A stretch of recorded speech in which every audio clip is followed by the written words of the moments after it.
Let's start with our motivation. And it's good to check for a minute. Why did we come here? Did we have the idea, oh, I'm going to do something virtuous? Or did we just come because it's Friday night or Saturday morning, wherever you are, and that's what you do? What was our just basic motivation for being here this evening?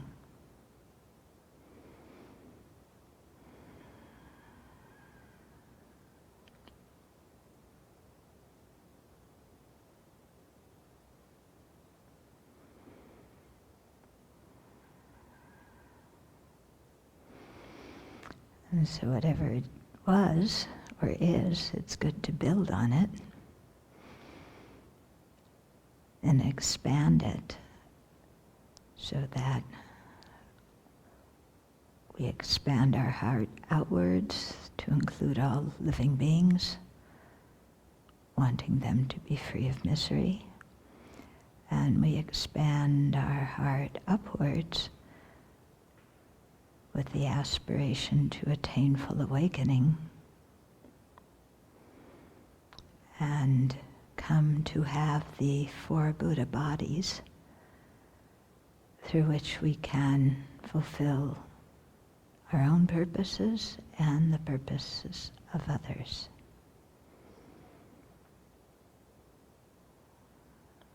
And so with that motivation, then we'll listen this evening.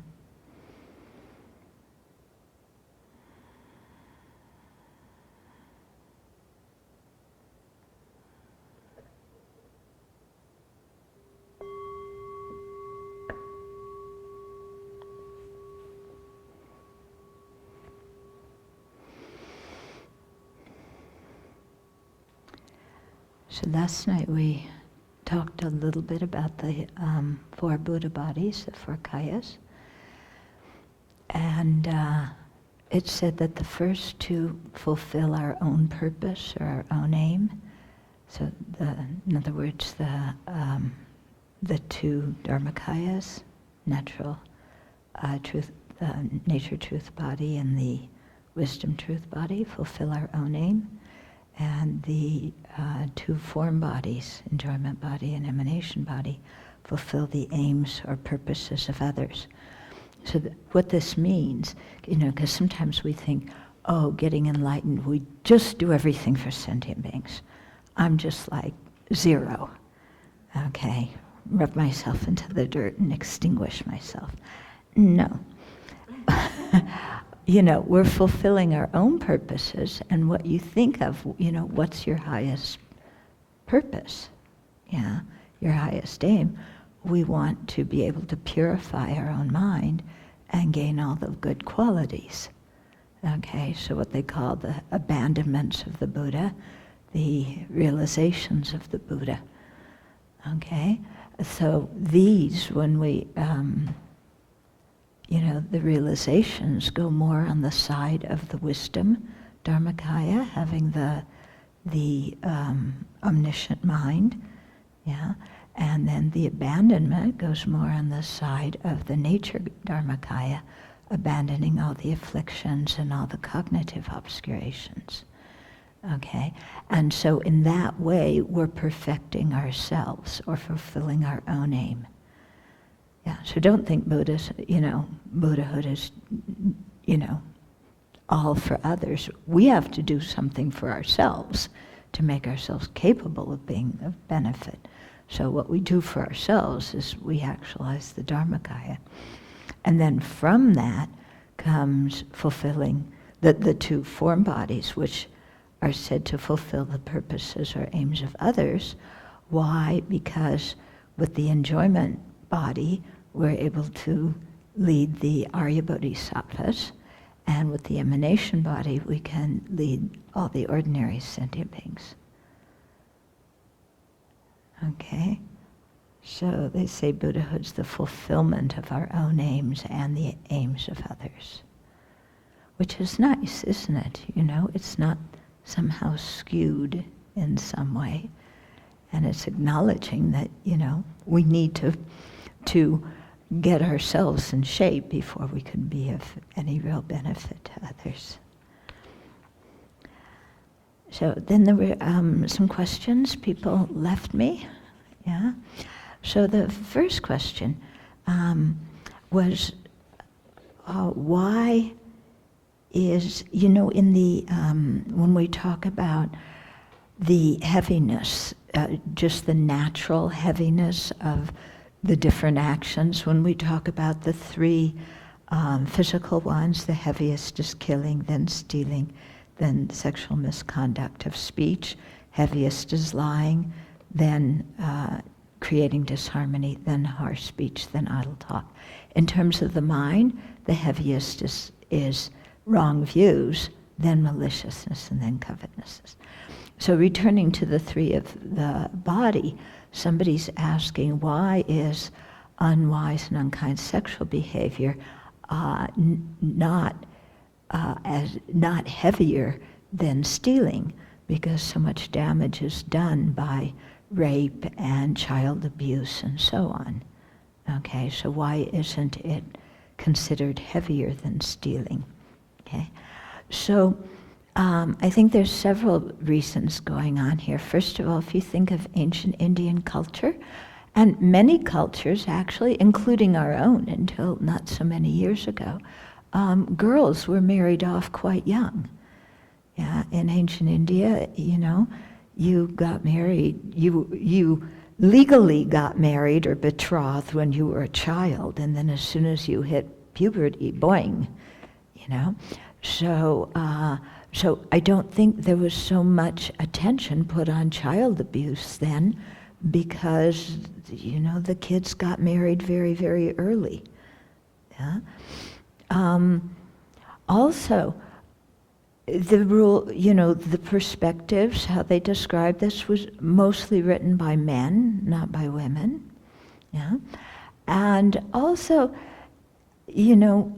I think if you look at just the action itself, if people's possessions are stolen, they can die. Yeah? If your money's stolen, if your food's stolen, if you're living a hand-to-mouth existence and somebody steals your things, you die. Yeah, so stealing is very, very serious. Yeah, compared to that, unwise and unsexual, behavior, usually you're not going to die from it. And if you do, it's because it went over into killing. And it's that negativity and not just sexual abuse. Okay. Okay. So that doesn't mean it's okay to do that. It's just saying, in terms of the harm. And also I think because, probably more women suffer from sexual abuse. It doesn't affect the entire population the same way as stealing can, because anybody, and everybody can have their stuff stolen. Mm-hmm.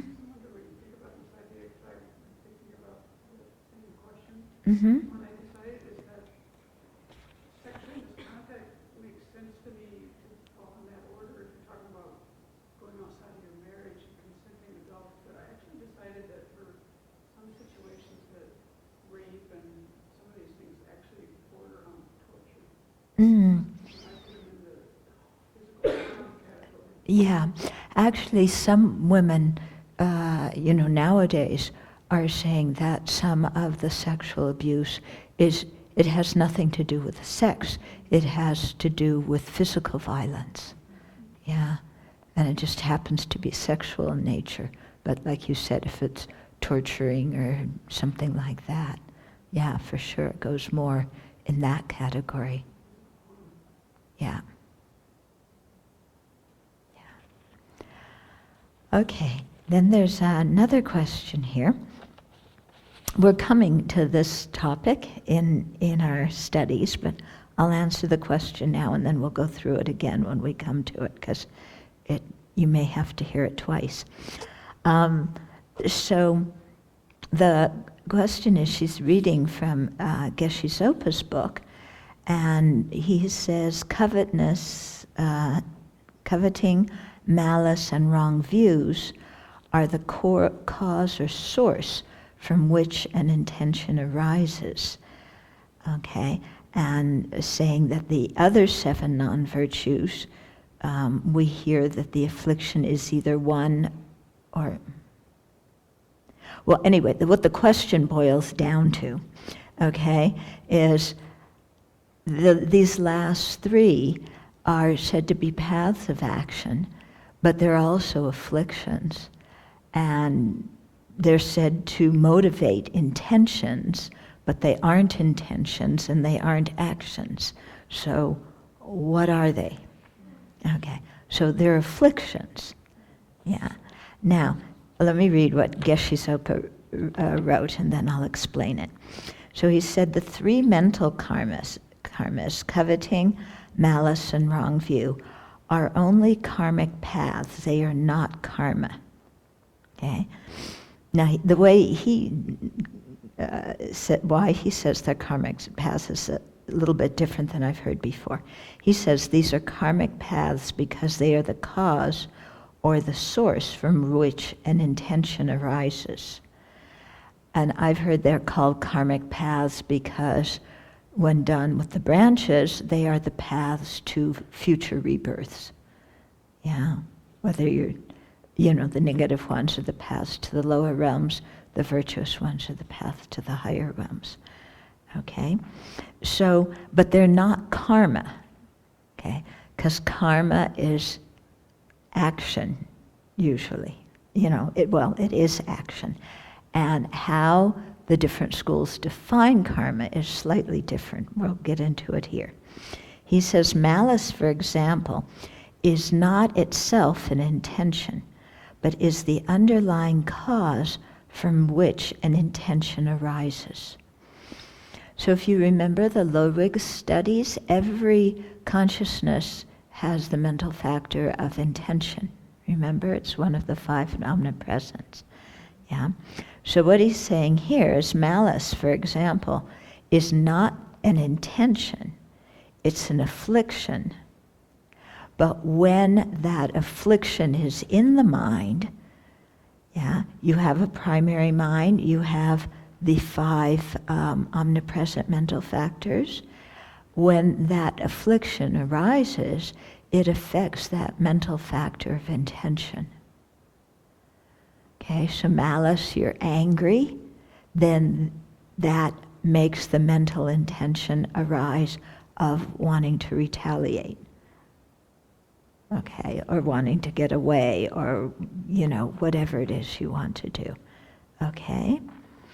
So it is a karmic path because it is a cause of an intentional thought, but it is not a karma because it is not itself an intention to act.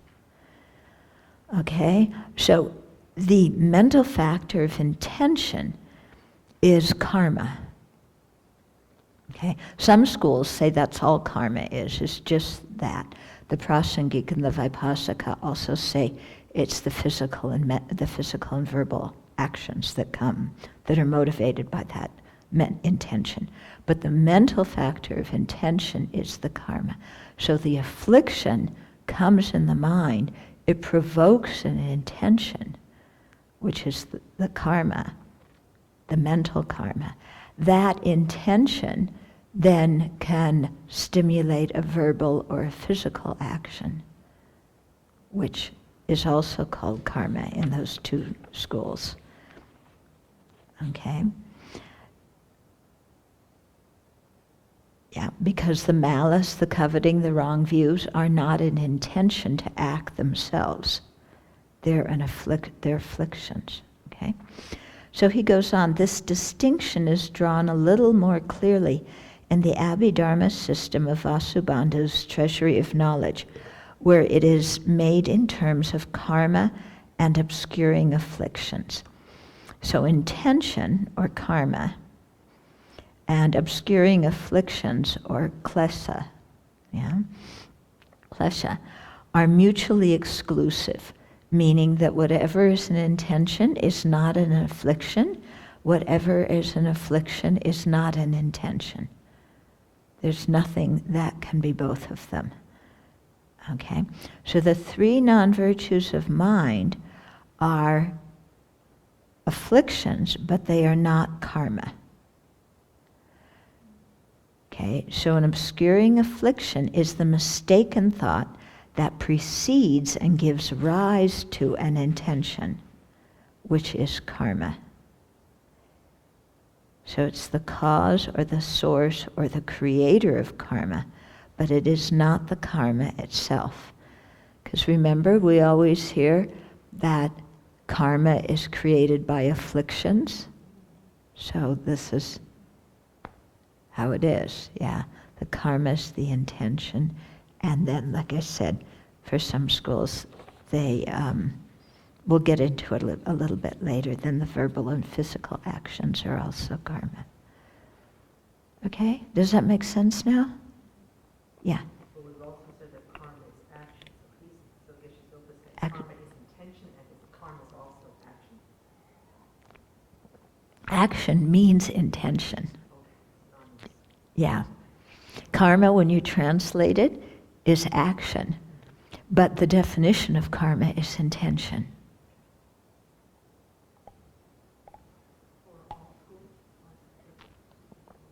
Well, all schools agree with that part of it, but then the Vaibhasika and the Prasangika say that also physical and verbal actions are also karma. The Satantrikas and Chittamajans don't agree with that.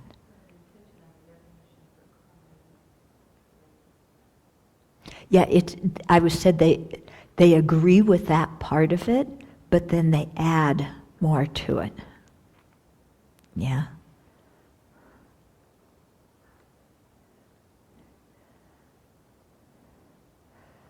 Okay, so we're on the three afflictions. Yeah. And so it's interesting here, the three, that are of mind, because what's interesting is all three of them, even though they're afflictions, can be motivated by any of the three poisons. So we'll get into that, okay?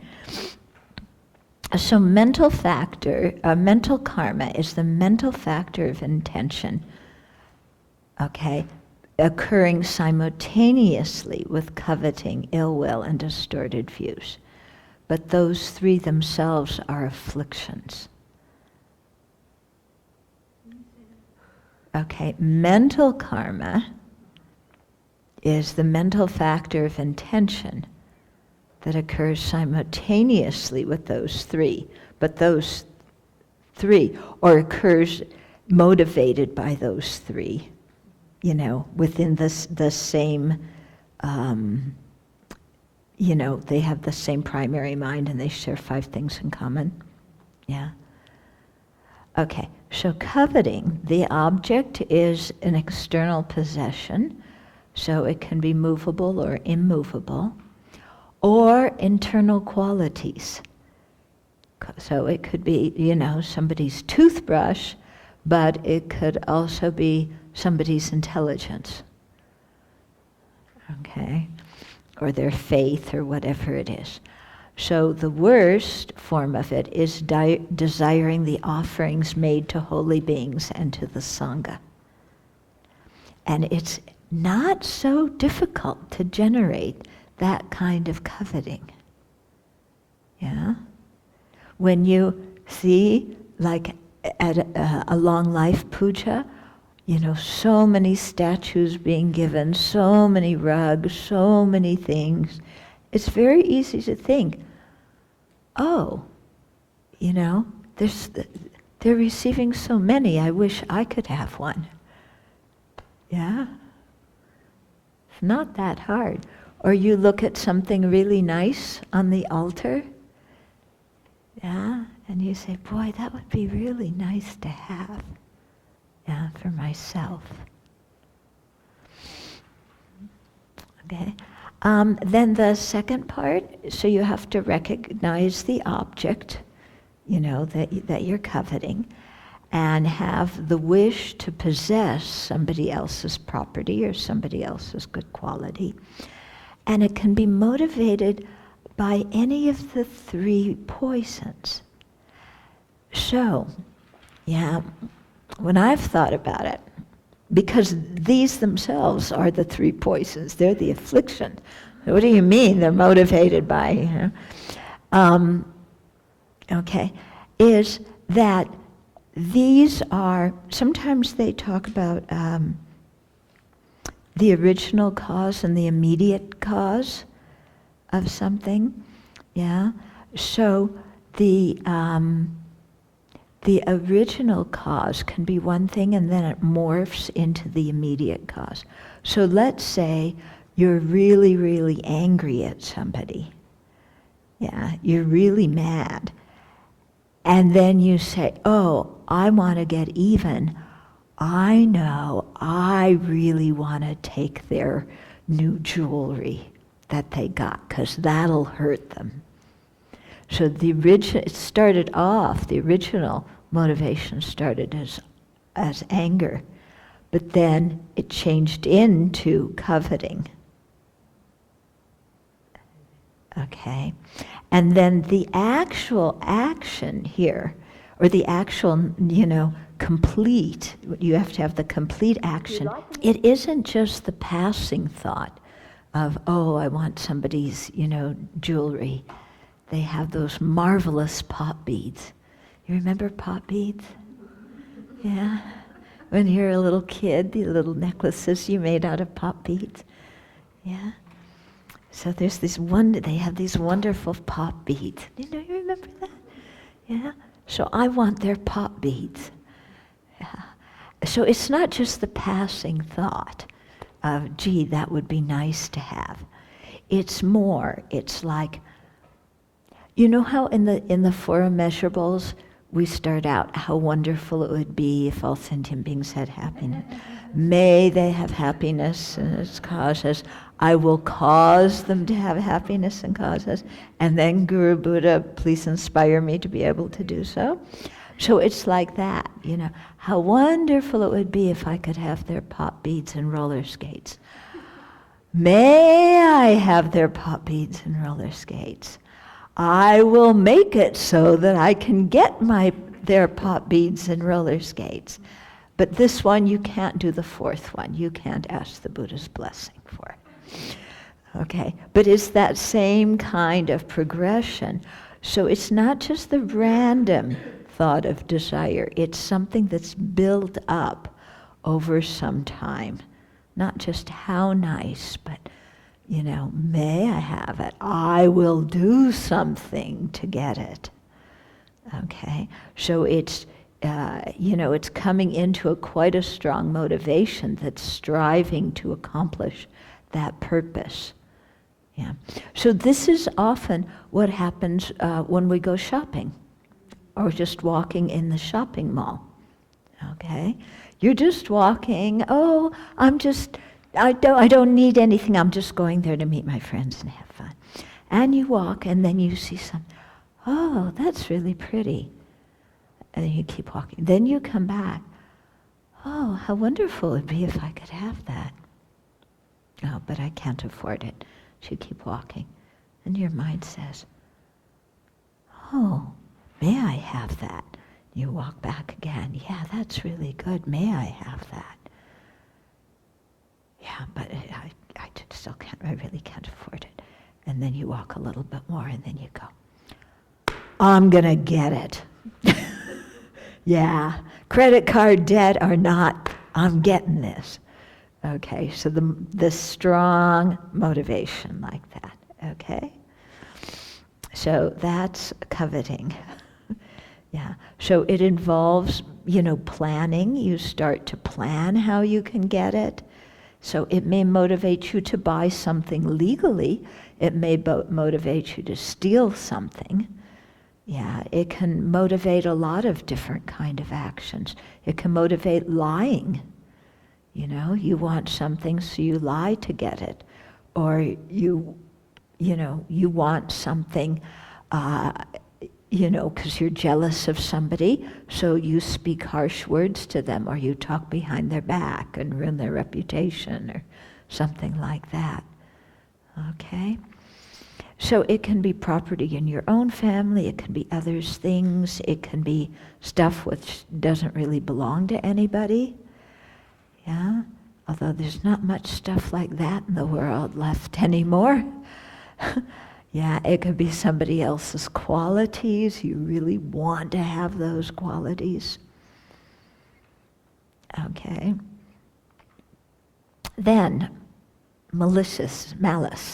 Okay. So, here it's against sentient beings.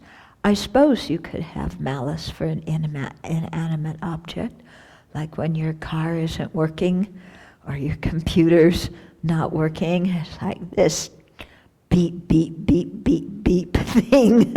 Yeah, you're really mad. Okay. So, the recognition is you recognize it as somebody that could be harmed or hurt if you harm them. You want to harm, you want to take revenge, you want to do something damaging to the other person. And then for the intention, you can see it could start out, the initial intention could start out, let's say, with attachment. Yeah, you're very attached to somebody, but they're talking to somebody else, so you get angry at them, or you get angry at the person they're talking to. Okay, but it starts out as attachment.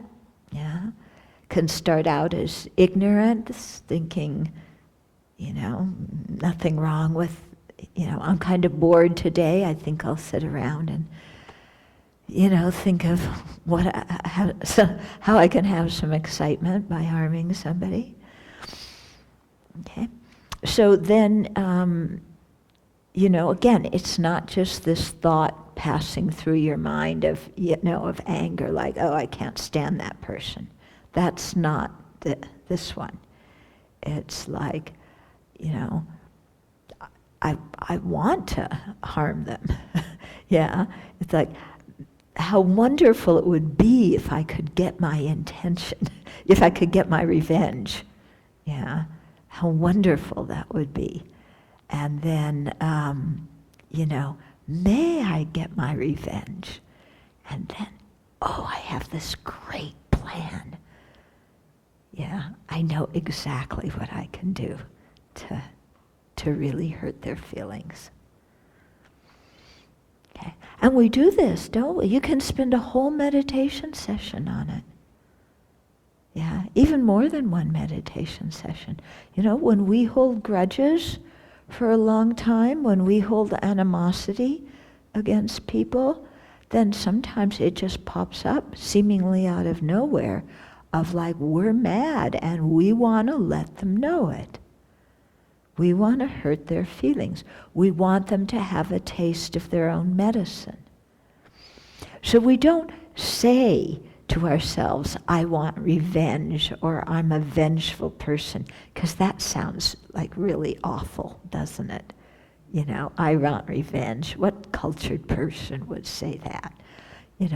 Or I'm very vengeful. That's what nasty, horrible people do. I'm not one of those. So we don't say that to ourselves, like, I want revenge.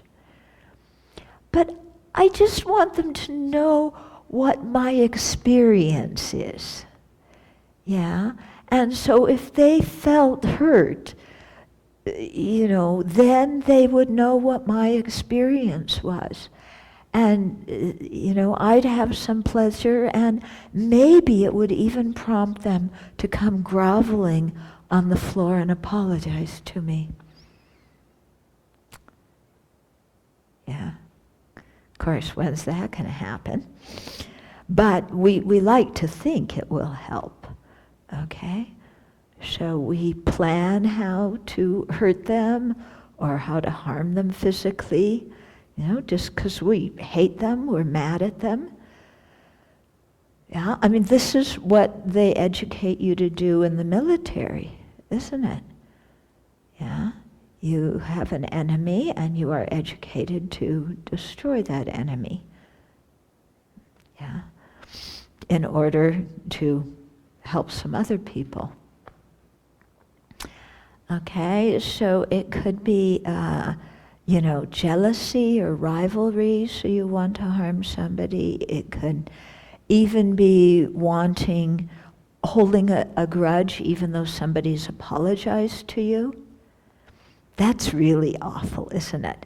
Somebody's apologized and we don't forgive them and we still are mad and we still want to hurt them. We want to get even.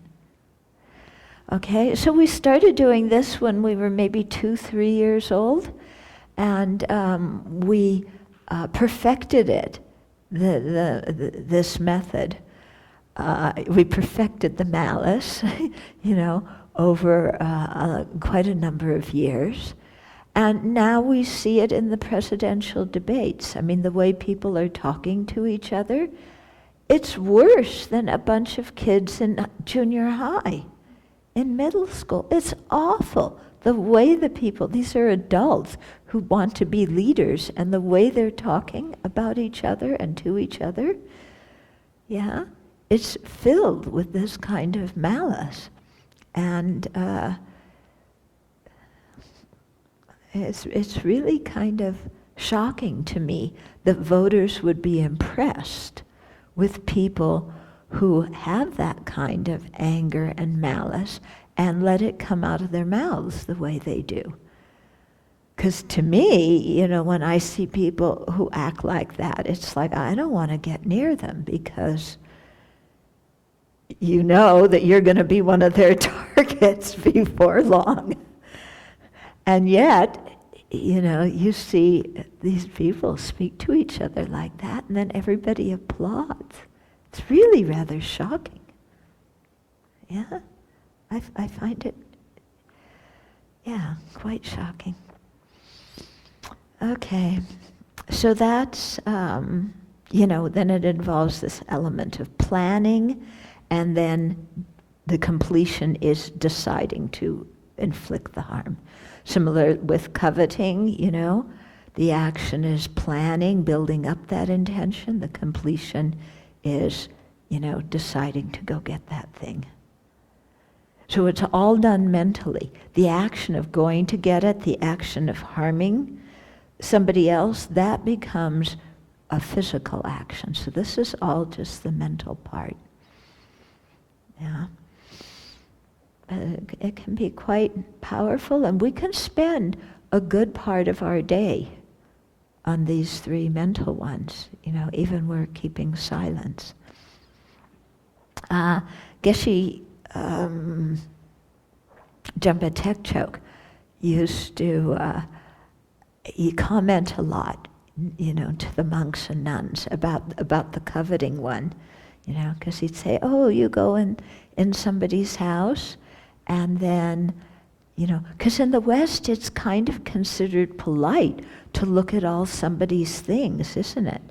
Yeah, and to comment on how beautiful they are, and to have a little bit of, envy and wish that I could have those things, and to convey that to the other person then is flattered. Isn't that strange? Flattered by our non-virtue. So, he was saying that, especially as monastics, we need to be very careful with this, because otherwise we go in somebody's house and it's like, oh, what a beautiful book you have. What a beautiful mug you have. What a beautiful table you have. Oh, you have such a lovely rock collection. I really like your thangkas. Where did you get your thangkas? Hint, hint, hint. And it can easily, the coveting one can easily, go downhill into hinting, into flattery, into hypocrisy, into coercion, even very easily it can go down that slippery slope. So he said we should be careful about that one. And I would say also about the malice one too. How many of you find in your meditation that you have more distraction towards attachment objects than towards things you're mad at? Okay. And how many of you find that anger comes up in meditation more than attachment? Yeah. You didn't raise your hand, yeah? So, so you can see that we may be more inclined towards one than the other. But they're both distracting from meditation. And you can spend a long time on both of them. Okay, then wrong views. Yeah. So this is the object is something that's true and that exists, and you're stubbornly refuting it or denying it. Okay? So there's three kinds. You can deny a cause. So for example, saying there's no such thing as constructive and destructive actions. What we do now does not have an ethical dimension. It does not influence our future. There's, the causes like this don't exist. Denying an effect would be saying there's no effect of our actions. Okay, so, just scot-free. There's no effect. Or denying a functioning. So things like saying that things happen without a cause. Yeah. Or you deny things that exist. For example, saying there's no past and future lives. There's no other realms of existence. There's no mind. Everything is the brain or an emergent property of the brain. Okay. Saying there's no such thing as Buddha, Dharma, Sangha. They don't exist. Yeah. Awakening is a fantasy story that they invented to manipulate people and make them be good. So denying things like that exist. Okay, no such things as arhats. Bodhicitta is just a bunch of garbage. No, that kind of thing. Many people talk like this, don't they? Sometimes even people who call themselves Buddhist. Okay, so then the second part of it, the attitude is clearly what you disbelieve. You intend to deny that thing, and then again any of the three poisons. So by attachment, maybe you're hanging out with a certain group of people who seem rather, chic, and you want to be in with them, and they're denying these things, so motivated by attachment, then your ignorance flares up, you deny them too. Or maybe motivated by anger, you're mad at your friend who's a Buddhist. Yeah. Some Buddhist came up to you and said, you're creating negative karma and going to hell. So you get really mad at them. And you say, I don't believe in that rubbish. Yeah? So motivated by anger. But mostly motivated by just plain old ignorance and confusion. Okay? So this kind of attitude is, there's no integrity. You're completely oblivious to the faults of wrong views. I mean, we're oblivious to the faults of coveting and malice, but we kind of know that they're not so good, because when there's intense craving in our mind, one part of our mind says, that's not so good, and especially when there's intense hatred. But when we have wrong views, we completely believe them. There's no mental, nothing in the mind that says, oh, maybe this isn't true, or maybe, you're damaging yourself by thinking like this.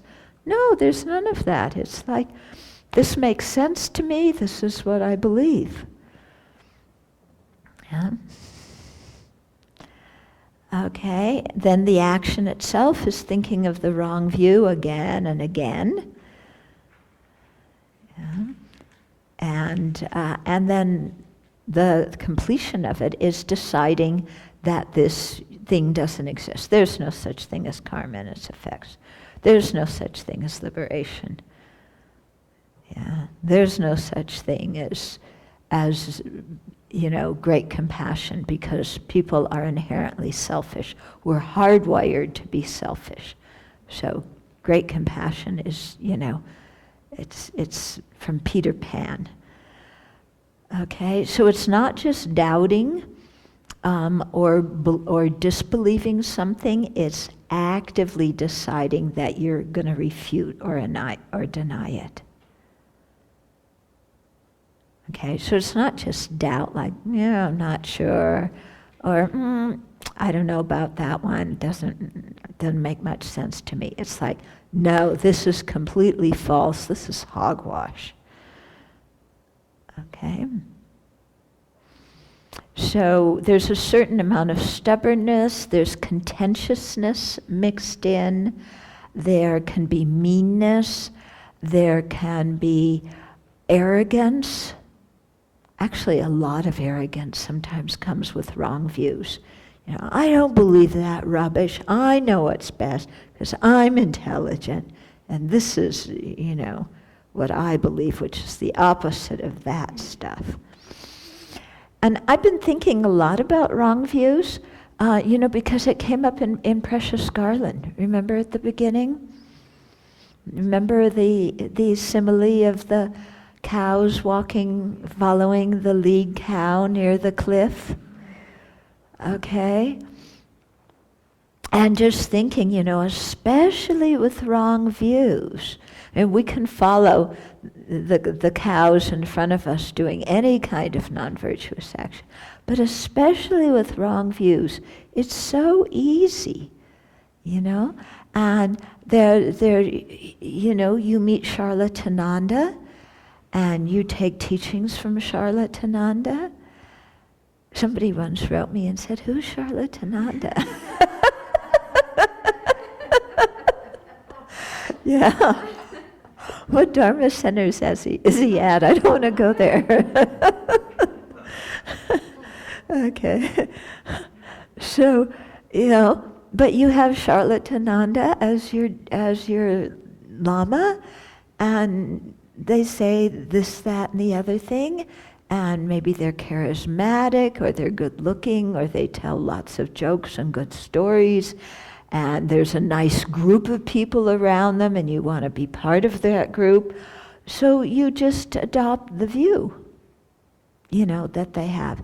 And they say that wrong views of all 10 is the worst one, which at the beginning may seem rather strange to us because it's only a mental one. Surely killing somebody is worse. Not really in the long term, because if you have wrong views, with certain wrong views, your view will give you permission to do the other 9. Yeah?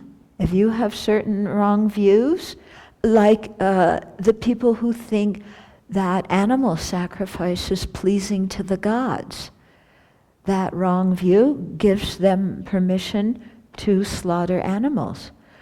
Look at ISIS. If I kill the enemy, then I will be born in heaven. I will be blessed by God. I mean, what an incredible view that leads you to so much killing. Yeah? So much stealing, so much unwise and unkind sexual behavior, and the whole rest of them, just by the power of that wrong view. Yeah? So it's very, very important to watch this. And, just in watching how Buddhism is coming to America, it's really for me, it's very concerning, because there's many people you meet who call themselves Buddhist, but then what they believe is not what the Buddha taught, and sometimes it's the opposite of what the Buddha taught. Yeah, and that's what they're teaching. In which case, I wonder why they call themselves Buddhist. Just call yourself, make up your own religion. Yeah? Well, why teach it under the label of Buddhism? So I heard an interview by one of these people. The interviewer asked him, why are you calling yourself Buddhist? And he said, well, I still have regard for what the Buddha said. And I really admire, Nagarjuna's philosophy and what's said in the sutras. Well, that's the thing, they're picking and choosing. And I thought, because they were saying, no such thing as rebirth, or they don't want to come out and say it like that, I'm agnostic, or you don't need to believe it, or talking about results happening in future lives, we don't need that kind of thing. Yeah. So that's just, we don't need, these things are unnecessary, and we can't prove them, and so just leave them aside. Yeah. But I was thinking, wow, you say you appreciate Nagarjuna, but Nagarjuna, taught the middle way between nihilism and absolutism. And sounds to me what you're espousing is going towards the nihilistic end. Yeah? So it's quite interesting. Huh? And I think I've told many times this Buddhist conference I went to about 6-7 years ago, where they had us do this exercise. And there were half of the people there who called themselves Buddhist teachers who did not believe in rebirth. Yeah, and did not believe in other realms. I mean, the animal realm we can see. But, so not even kind of agnostic, but I don't believe in that. So I thought that's very strange, So when Buddhism was going to another place, and these kind of things happen. So it was interesting for me, being in India with His Holiness, and there's a whole group of Westerners and non-Tibetans there. But all those people who were coming to hear His Holiness, I think they all had a sense of faith in what His Holiness was teaching. Maybe we don't understand the whole thing, but there's some sense that, this is really true, and we want to learn it and we want to practice it. And I was thinking how different that is sometimes from people who just learn the Dharma in the West, who don't have the opportunity to meet people like His Holiness. Yeah, and so they're getting a little here and a little there, and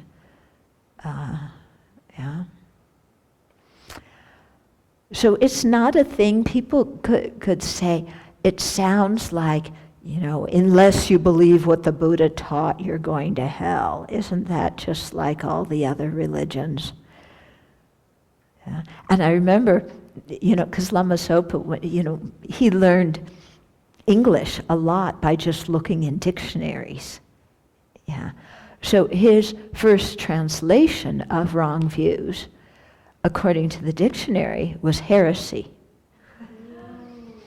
So I remember being at my first course, and and heresy is negative karma, and I'm going, ay, Joan of Arc burning at the stage, the Jews being kicked out of Spain, and being exterminated. I mean, the word heresy is like intense, isn't it? Are your connotations of heresy what mine are? It's like, they're killing people because of what they believe. They're heretics. And I was like going, Rinpoche, don't you? I think sometimes he still says it too. Yeah? Yeah, you've heard it more recent. So yeah. So it's not a Buddhist version of heresy.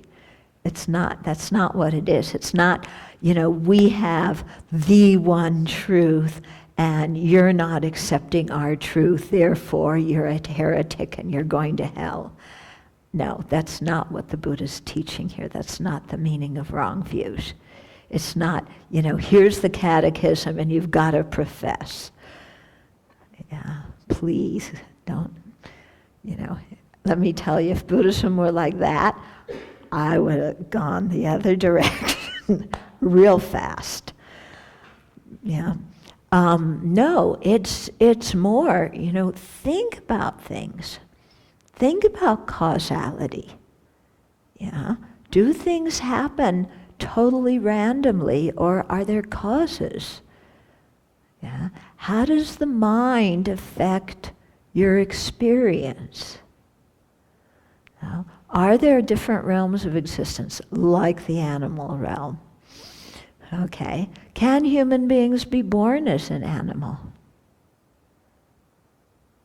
Sometimes we say they act worse than animals. So can't they be born as an animal if they act worse than an animal? So, we're encouraged to think about things, and to learn.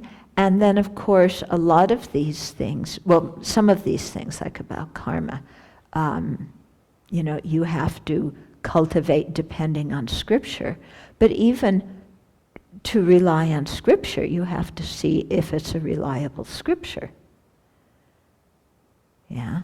And there's the criteria for testing a Scripture to see if it's reliable or not. So it's not just, the Buddha said this, don't you dare criticize it. It's, think about things. And as we've been noticing, most of it comes back to emptiness. Yeah? If we can understand emptiness, then a lot of the other things really fall into place.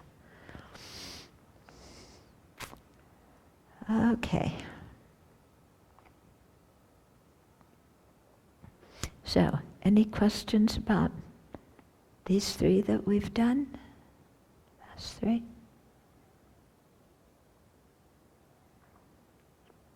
Mm-hmm. I'm surprised the way they define the wrong views. It makes sense to me, but I just was surprised until I read it, because it takes it from denying something that exists, but it doesn't take it from the view of people proposing the positive, Mm-hmm. their assertions, animal liberation is the way, your animal sacrifice is the way to go, Yeah. But I guess it kind of includes everything by doing it that way. Yeah, it speaks about it from the negative way of denying things. But I think it also includes, there's a creator God who, makes everything happen. Or animal sacrifice is good. Or, if you're a Brahmin, you have special privileges to steal or kill or whatever. Whatever. Yeah. And the other thing I wanted to ask you about, I remember it was the last retreat or something where when they asked something about mysticism, and remember he had something in the Q&A about mysticism, I can't remember. And I was thinking what you said once about that you don't really believe in that so much as you don't understand the causes sometimes. Yeah. And I was thinking that that's what makes sense to me in terms of a lot of these things, is that even with syllogisms, at some point, any of these things, any of these reasonings come back at some point to our direct experience. Yeah. I mean, that's kind of an important point, I think. Yeah. That all the reasoning has to come back to experience in one way or another, for sure. Yeah. And what I had said is what we call magic, we call things magic because we don't know the dependent arising that caused them. Yeah. What do you mean by mysticism? That was the question I was Yeah, because I think mysticism can mean so many different things to different people. Yeah, and some people are mystics and they're really seeing like things that exist that the rest of us don't see. And some people are mystics and they're hallucinating. So, yeah, yeah. It was interesting in the teachings this last year. There was one thing where Pagoka Rinpoche talked about 3 kinds of visions that people can have. So he said one is just hallucinations caused by the winds, the way the winds are flowing in the channels. Yeah, and then the second one is like a vision in meditation of the deity. And then the third one is a vision where you actually, the second one, in meditation is with your mental consciousness. The third one is actually with your sense consciousness as you can meet the deity. And he said that's the one that Jay Rinpoche had with Manjushri. Okay. But being able to tell, those 3, especially the first 2, or the first one and the third one, to tell them apart, you need some expertise to be able to do that. And in any case, they say it's nothing really to get excited about. Yeah, that it's more just use it to encourage yourself to say, wow, I've never had that experience before. Now I know that kind of thing is possible. I don't know if that was actually Tara or not, but, whatever it was, it's an experience I haven't had, and if I use it in the right way, it'll stimulate me to practice. Whereas if you use it in the wrong way, it becomes a total distraction to practice. It's like, I had a vision of, Manjushri, and he appeared to me, and I must be very close to enlightenment, and, something like that. Yeah, then that's going to be a big obstacle. Yeah. So that Buddhists vibrate with the after lunch recitation where they say, if you do any of these things, meditation, study, whatever, with the 8 worldly dharmas, get it, right? So the same thing with visions. You use your visions to support your 8 worldly dharmas, and so what? Yeah, yeah. So, because I once asked Pari Rinpoche when I first met him many, many years ago, because people, when I was in Singapore, were always asking me about visions and dreams and, all these kinds of, what is it? Yeah, well, paranormal things and, things with spirits and stuff like that. And I never knew what to say. So I asked Pari Rinpoche, when these people ask me this, what is a skillful way to answer to help these people? And he said, you can't validate it, you can't negate it, but you just give them an explanation that will help them, that will encourage them in the Dharma. Like, oh, that was a very nice dream. Wouldn't it be nice if you could have that kind of compassion in your regular life too? And, really work on your meditation practice to develop that compassion, or, something like that. And you can see that in some way it doesn't really matter if these things are true or not. The real thing that's important is how you interpret them and how you use them. It's kind of like with placebos in medicine, in a way, isn't it? No? So. Well,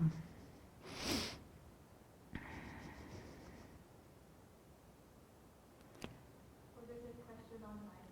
Okay. Someone asked, I thought to be a practicing Buddhist, you had to believe in rebirth and the realms that one can be born into.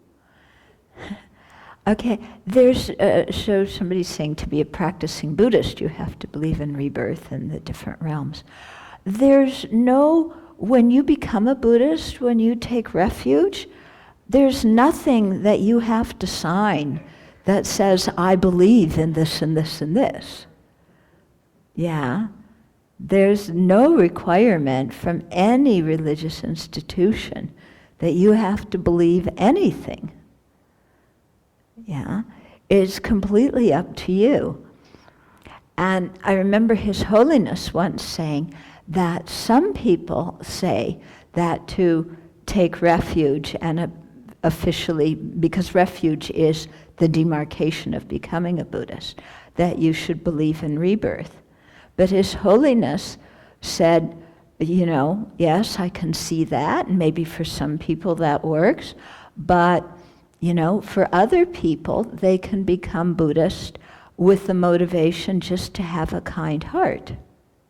And if they have that as a strong motivation to develop a kind heart, and Buddhist techniques help them to develop a kind heart, he said, then I think that's fine if they take refuge. So, you have a strict interpretation by the book, and you have a practical interpretation for the modern world. Okay? And he'll probably answer that question differently according to who he's talking to. Mm-hmm. Okay? So it's interesting, that the person is kind of implying, like these people who don't believe in rebirth, how dare you call yourself a Buddhist? I'm going to take your refuge card away from you. Yeah, you're no Buddhist. There's nothing like that in Buddhism at all. Okay? It's completely up to the individual. And also, the whole Buddhist perspective is that people are not concrete, immutable entities, that you start out at one level, and as you learn more, you progress, and what you believe changes and how you act change. I was talking to somebody not too long ago, I can't remember who, but we were saying that when we first took refuge, we didn't have any clue what it was about compared to what we know now. Think about when you first took refuge. Yeah, and think about what refuge means to you now. There's a big difference, isn't there? Huge difference. And, in another 5 years or 10 years, there will be also another huge difference. So, Buddhism looks at it very much as you start where you're at, and then you do some learning, you do some practice, and then you grow. And things that didn't make sense to you before come to make sense to you. If you hang in there. If you throw up your hands and say, it's up to them to prove it to me, instead of it's up to me to think, if you just say, well, they haven't proved it to me, so then you're not going to get anywhere. But if you say, it's up to me to investigate and to study and learn and think about these things, then, there will definitely be some transformation. Mm-hmm. But also, in response to, there's no, you don't have to sign anything, there's also no teacher certification program.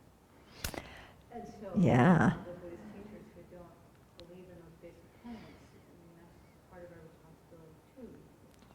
Right, okay. So good point. So just as there's no, chop for becoming a Buddhist, a seal of approval, there's no certification program for becoming a teacher. In Asia, it's a little bit, they don't get, they become geshis or kenpos. There is an educational process, and you do get a degree after it. But even in Asia, there are many teachers who have not gone through that educational process who are teachers. But at least they have that educational process. Okay. Here in the West, there's no certification process. FPMT has a thing, they have different grades of teachers that they, acknowledge within their own organization and their own students. And maybe other groups do as well, I'm not sure. But there's no national certification board of licenses for being a Buddhist teacher where you have to take a test and you have to put your hand on a sutra and,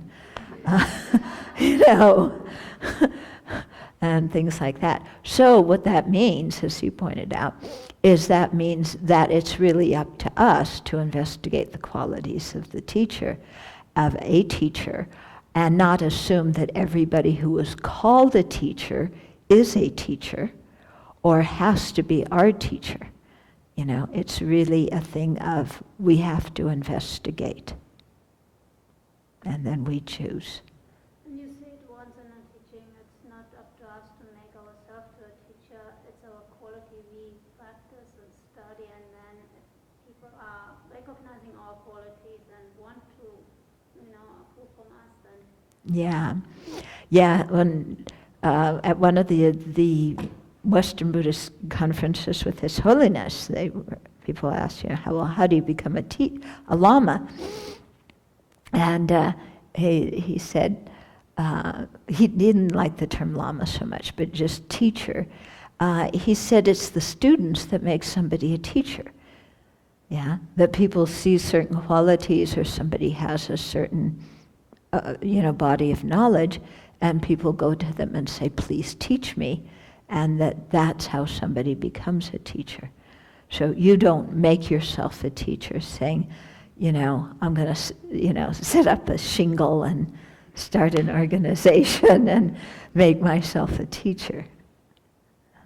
But what's tricky about that is when the students don't know what qualities to look for in a teacher. That's the tricky thing. And that's what's difficult in the West right now, is that people don't know the qualities to look for and the qualities to really be careful of, too. Yeah?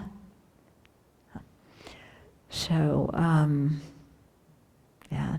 that's the thing. And so he says that, there's bound to be a lot of confusion at the beginning because of that. And hopefully as people gain more knowledge and have less fascination, that then they'll be able to choose teachers better. Or, maybe there will be some kind of certification process. I can't see them doing it for all Tibetan Buddhists together. I don't think anybody would agree to that. But maybe within certain groups, those different groups will do it. Mm-hmm. The thing I have observed in Europe is that many organizations have asked, like His Holiness or the Kamapa, to be, how to translate it, something like an umbrella for their organization. So whenever they make a main decision, then they have to ask this person to set that in motion. Yeah. So that is one proof, when you have His Holiness there. Yeah. Well, His Holiness doesn't like to be called the spiritual advisor to any groups. He declines that. Yeah. Because he can't monitor everything all these different groups do. Okay. But you're right that people will often choose somebody, the head of the organization. If they have an international organization, the head of that organization, very often major decisions have to be okayed by that person. But then sometimes, when you have a huge organization, then the teacher becomes an administrator if everything has to go through them and they have no time to teach. Let's read through the Gomchen Lamrim and see what it says. But first, so the actual non-virtuous karmic paths, regarding all 10 non-virtues, starting with killing, the way to analyze them is from the angle of the basis, intention, and action. So he's putting it as three parts. But actually, when you go into it, the way he's putting it is more than that. Anyway, for killing, the basis is another sentient being, and the affliction and the motivation constitute the intention. Here's where the translation I think is a bit weird. The affliction is any of the three poisons, and then the motivation is the wish to kill. Okay, so that part makes sense. And then you recognize a sentient being to be so-and-so, which is the identification of the object. And then when the motivation is to kill, in general, even if mistaken with respect to the object, there will be non-virtue. So whoever you kill, there's non-virtue even if you kill the wrong person. Okay? The action is stabbing, poisoning, using black magic, and so forth, whether you do it yourself or have someone else do it. It is said that for completion, the victim must die due to the action before you do. The principle of the general motivation is the same for the remaining 9, meaning that there's the motivation to do that action. Okay? So the basis of theft is property owned by somebody else within the intention, identification of the object, and the affliction are similar to killing. I mean, you have to identify properly. You have the same kind of afflictions. The motivation is the wish to deprive the owner of the property that has not been given to you. The action is accomplished by either forceful or crafty means, whether you do it yourself or have somebody else do it. Moreover, regarding things put into your care, debts and so forth, when you deceive someone, in most cases it is equivalent to theft. Okay, so you borrow something, then you don't return it, that kind of thing. It is taught that completion occurs when the component that is a thought of ownership arises. So you think, this is now mine. The bases for sexual misconduct are unsuitable sexual partners, such as your mother, or somebody who's in a relationship with somebody else. We would nowadays say children as well, or people who don't consent. Unsuitable orifices, the mouth, anus, and so forth, unsuitable locations before a stupa, your teacher, and so on. That part made sense, Don't go to a Dharma center and start, I had a friend who worked at Cloud Mountain, and he was the office manager, and he was telling me what some of the retreatants there did. Yeah, come for a retreat, and they're up in, they had the building at the top of the hill, remember? And anyway, so, and then unsuitable timings during pregnancy, when one-day precepts have been taken, and the like. Within the thinking for the former non-virtues, identification must be unmistaken. Okay, but for sexual relations, it is said that it is the same regardless of it being mistaken. So if you intend to sleep with X and you sleep with Y, there's no difference. But in the treasury, however, a different explanation is given. So treasury of knowledge, Vasubandhu. So he says you must identify the person correctly. The affliction may be any of the 3 poisons. The motivation is the wish for sexual relations in the form of sexual misconduct. The action is striving to that end, and its completion is the meeting of the 2 organs. Okay, the bases for lying are what you saw, and then it says the 8. Okay, so the 8 bases of lying are the seen, what's been heard, what's been distinguished, and what's been cognized, and then you lie about what hasn't been seen, what hasn't been heard, what hasn't been distinguished, and what hasn't been cognized, okay? And so that's the basis, and the interlocutors, the other person hearing it, within the intention. Intention is confusing to say here. It's better to say like attitude or motivation, because intention is that mental factor. Identification is transformation of what you saw into what you did not see, and so forth. The affliction is as above. The motivation is the wish to speak according to the transformed identification. The action is speaking, or concurring, or not. I guess speaking, not speaking, but making it evident that you concur. It is the same when you express yourself with physical gestures or signals. Whether you say for your sake or someone else's, it is lying just the same. So we can't say, but I did it for my friend. Can't do that. So for all three, lying, divisive speech, and harsh words as well, it is said that having someone do it for you is also a karmic path. However, according to the Vinaya, you must do it yourself. So that makes sense. I mean, also for the three physical ones in Vinaya, to be a transgression of a precept, you have to do the action yourself. Yeah, telling someone else to do it is negative karma, but you're not going to have a parajika by telling somebody else to do it. Okay. Completion occurs when another person understands what you say.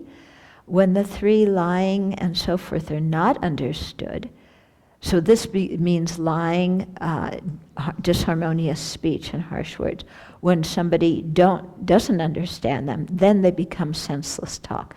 But idle talk, senseless talk, doesn't matter whether they understand you or not. The basis of divisive speech are harmonious or inharmonious sentient beings. Within the attitude, intention, and affliction are the same as for lying. The motivation is the wish to separate the harmonious or to impede the reconciliation of the inharmonious. The action can be speaking truthfully or lying, speaking pleasantly or speaking unpleasantly. You can do so yourself or have others do it. So completion occurs when the divisive words pronounced are understood. So reading through this is a good review of what we did. For harsh speech, the basis is a sentient being towards whom you feel hostile. The two components of the attitude are the same as before. The motivation is the wish to speak harshly. The action is to speak unpleasantly, either truthfully or untruthfully, regarding the imperfections of someone's family, their body, their ethical discipline, their looks, their intelligence, whatever you want to criticize. Completion occurs when the person addressed has understood what you said. For meaningless talk, the basis is a pointless subject matter. Within the inharmonious, there's identification of the topic you wish to speak of as such. The inharmonious, it should be meaningless. The affliction is any of the three mental poisons, and the motivation is the wish to engage in senseless and futile talk. The action is to begin your empty chatter. It is complete as soon as you have spoken pointlessly. So instead of inharmonious, let's maybe change it within the attitude, because where she has intention here, I would put attitude. The basis of coveting is another person's wealth or property. Within the attitude, identification consists of recognizing it as such. The affliction is one of the three poisons, and the motivation is the wish to possess it. the action is to pursue that goal, meaning pursuing it mentally. Completion occurs when, regarding the wealth and so on, whatever it may be, the thought arises, not may it be mine, but I'm gonna get it. Okay, may it be mine is too light. Okay, the basis of malice and the first two components of the attitude are the same as for harsh speech. The motivation is the intention to strike someone and such, the wish for their belongings to deteriorate, and so on. The action is to entertain such thoughts, and the completion occurs when you decide to strike someone or do whatever it is you're going to do. It is affirmed that the basis of wrong views is something that exists. Identification is the recognition of the truth of the object denied. The affliction is any of the three poisons. The motivation is the wish to deny its existence. The action is to pursue that goal. So it's denying the existence of the four causes, effects, things, and existence. Yeah. So it is interesting that it's not saying, like, affirming something that is a wrong view. But of course, when you affirm something that's a wrong view, you're probably negating something that's the right view at the same time. Completion is to be certain of your denial. Okay, that actually goes with the last paragraph. And then the new paragraph should begin with mental karmas. Mental karmas are as intention, are karmas, not karmic paths. That's what we were talking about at the beginning. The 7 physical and verbal karmas are karmas and karmic paths as well. The 3, coveting and so forth, are karmic paths but not karmas. An action that an intention instigates is necessarily a karmic path. Okay, so the physical and verbal things that an intention instigates. Yeah. Uh-huh. I have a question about the way this is written for this wrong views, that identification is the recognition of the truth of the object denied. It implies that you have to know. No, that your view is wrong, yeah. I'm going to be stubborn about it anyway. Yeah, I don't think that's correct. Yeah. Because if you really realized it was wrong, you wouldn't be thinking about it again and again and again. Yeah.